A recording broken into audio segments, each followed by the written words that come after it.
Yeah, it's been a big transformation for me talking with people, especially when I first started. I'm very nervous reaching out to people because the nature of introvert.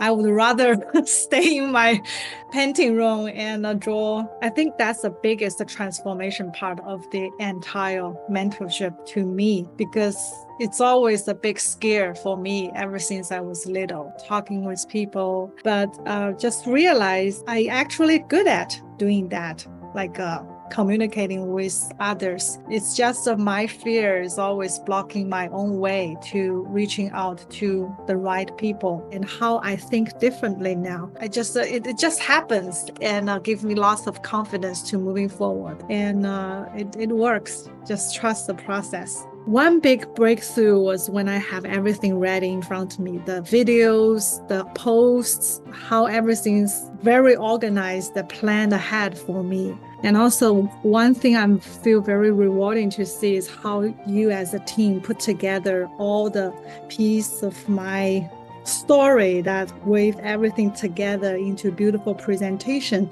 that I can share with my audience.